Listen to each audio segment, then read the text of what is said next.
मित्रांनो, जय जिजाऊ जय शिवराय. 1761 साल आणि पानिपतची रणभूमी हे केवळ भारताच्या इतिहासातील एक महायुद्ध नव्हे, तर एक महानगरी आणि संस्कृतीची कसोटी होती.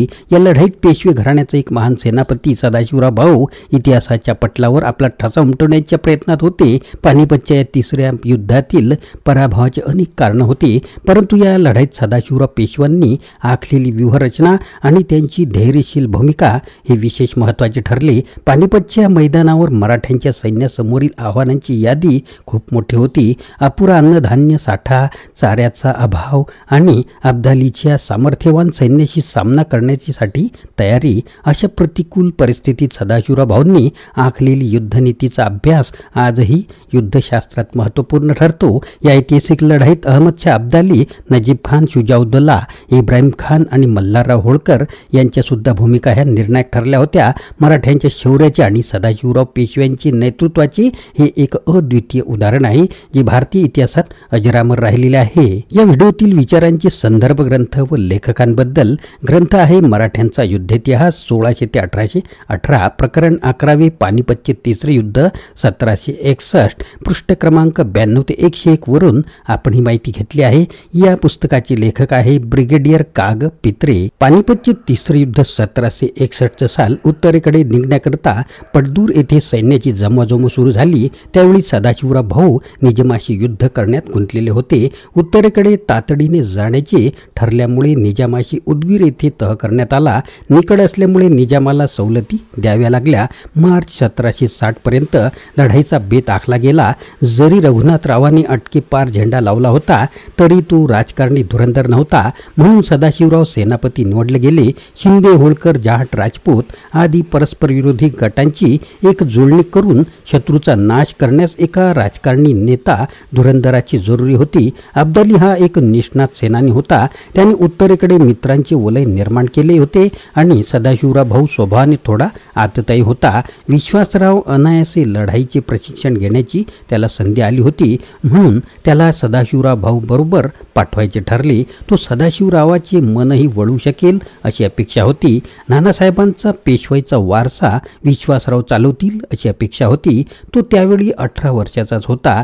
30,000 निवडक घोडदळ व पायदळ आणि इब्राहिम खानाचा तोफखाना व पायदळ पडदूर येथे सज्ज झाले. हळूहळू इतर सरदारही आपापल्या सैन्यासह येऊन मिळाले. सोबत हत्ती सुद्धा होते, परंतु सैन्याबरोबर बाजार बुणगे, व्यापार उदीम, कुटुंब, कबिले यांची संख्या वाढू लागली. कित्येक तर काशी हरिद्वारची यात्रा करायला निघाले होते. असे हे सैन्य सर्व लवाजम्यासह 14 मार्च रोजी पडदूर येथे निघाले. नेहमीप्रमाणे उन्हाळा सुरू झाला की अब्दाली अफगाणिस्तानला परत जाईल अशी अपेक्षा होती, पण ह्या खेपेला नजीब खान रोहिल्याचे मन काही वेगळेच होते. एकदा लढाईत मराठ्यांचा पराभव करून त्यांचा कायमचा काटा काढावा असा सल्ला त्याने दिला.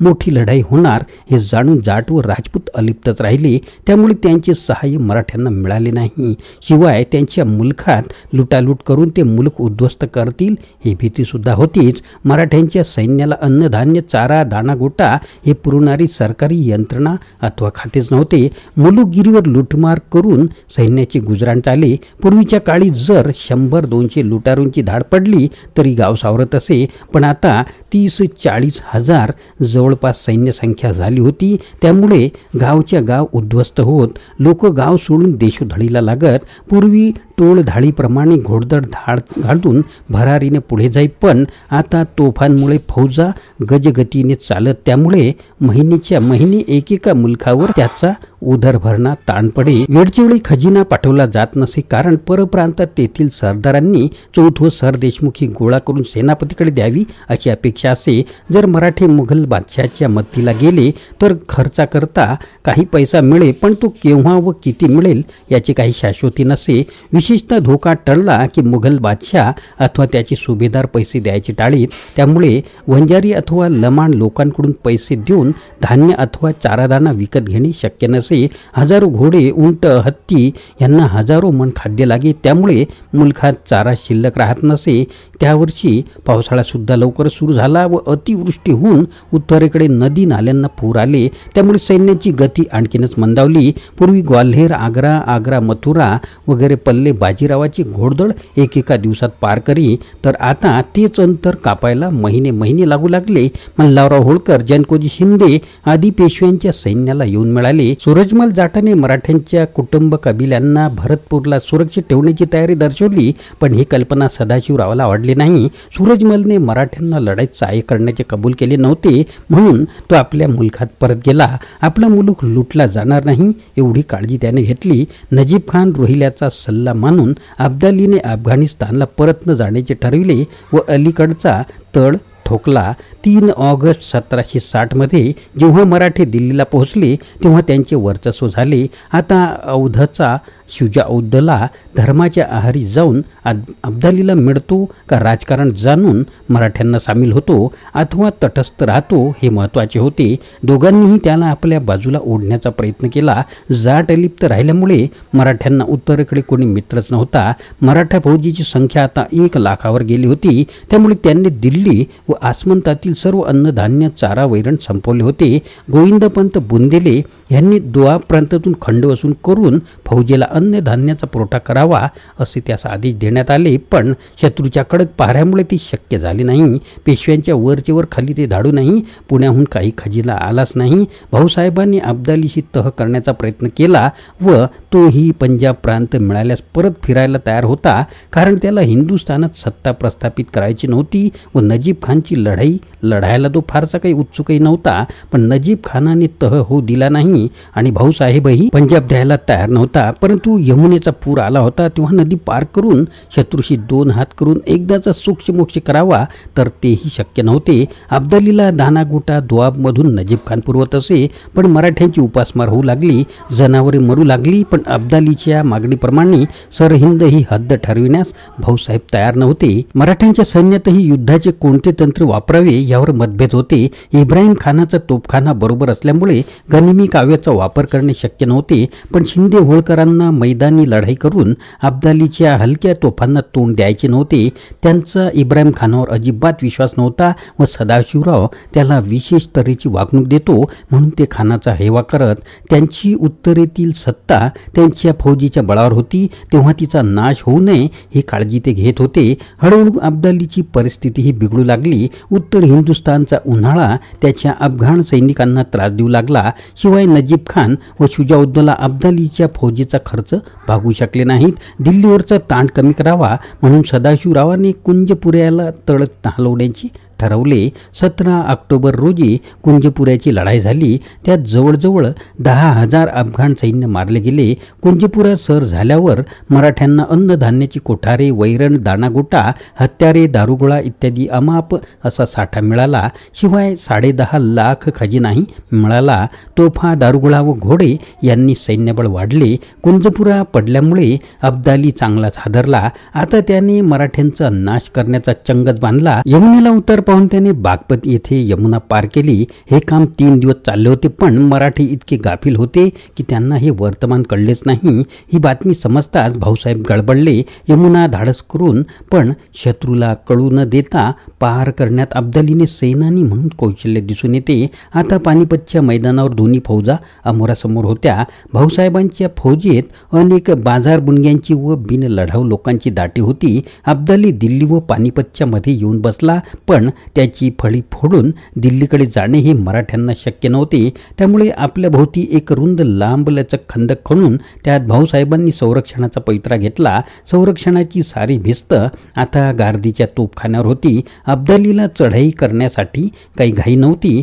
जरी मराठ्यांनी त्यांची अफगाणिस्तानची वाट उडवली होती किंवा अडवली होती तरी त्यांच्या संचाराला बंधन नव्हते व फौजेला अन्नधान्य पुरवठा व्यवस्थित होत होता. त्याच्या उलट मराठी मराठे परमुलुखात असल्यामुळे एकदा कुंजबुऱ्याचा साठा संपला की त्यांना बाहेर रसद मिळणे हे अशक्य होते, कारण अब्दालीची जी टेहळणी होती त्यांची पथके आक्रमण कारवाई करत असत. गोविंदपंत बुंदेल्यांना खजिना घेऊन येण्याचे निरोपावर निरोप गेले. मध्ये शत्रूने धाड घालून खजिना लुटला आणि पुण्याहूनही खजिना आला नाही. परिस्थिती ओळखून जर नोव्हेंबरमध्ये सदाशिवरावांनी जर शत्रूवर हल्ला केला असता तर सुटका होती. त्यावेळी काही दिवसांपुरते तरी अन्नधान्य व वैरण चारा त्यांच्याकडे होता, परंतु इथे सेनापतीचे धोरण चुकले. मराठ्यांनी शत्रूची वाट बघत 2.5 महिने वाया घालवले आणि त्यांची उपासमार सुरू झाली.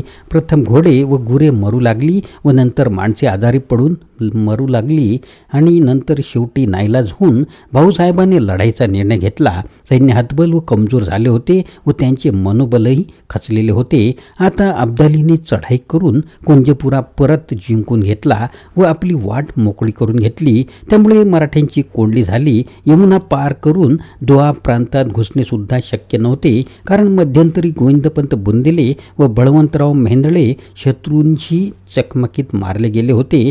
अशा संधीचा फायदा घेऊन अब्दालीने मराठ्यांवर हल्ला चढवला.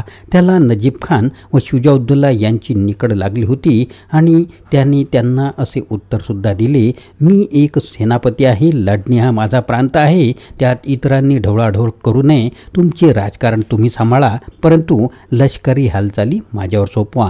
अखेरीस 17 जानेवारी 1761 रोजी भाऊसाहेबांनी युद्ध पुकारले. त्यांना इब्राहिम खानाने असा सल्ला दिला की सबंध फौजीचा एक चौकोन करावा व तोफा मधोमध ठेवाव्या, न लढणारी माणसे मध्ये ठेवावी, तोफा शत्रूला चारी बाजूने जवळ येऊ देणार नाहीत. त्याप्रमाणे सदाशिवरावांनी व्यूहरचना केली. पण अब्दाली एक अनुभवी योद्धा होता. त्याने मराठ्यांचा लढाईचा डाव उलटून टाकण्याचे ठरवले. मित्रांनो, पानिपतच्या युद्धात सदाशिवराव भाऊंनी आखलेली व्यूहरचना आणि त्यांची धाडसी भूमिका भारतीय युद्ध इतिहासात अजरामर आहे. त्यांचे नेतृत्व आणि युद्ध कौशल्य मराठ्यांच्या सैन्यासाठी प्रेरणादायी ठरले, परंतु प्रतिकूल परिस्थिती आणि अपुऱ्या साधन संपत्तीमुळे मराठ्यांना पराभवाचा सामना करावा लागला. अपुरा अन्नधान्य साठा, चाऱ्याचा अभाव आणि अब्दाली सारख्या ताकदवान शत्रू सामना करण्याच्या तयारीतील काही उणिवा या सर्व गोष्टींनी या पराभवाचा हातभार लावला. मल्हारराव होळकर, जनकोजी शिंदे आणि इब्राहिम खान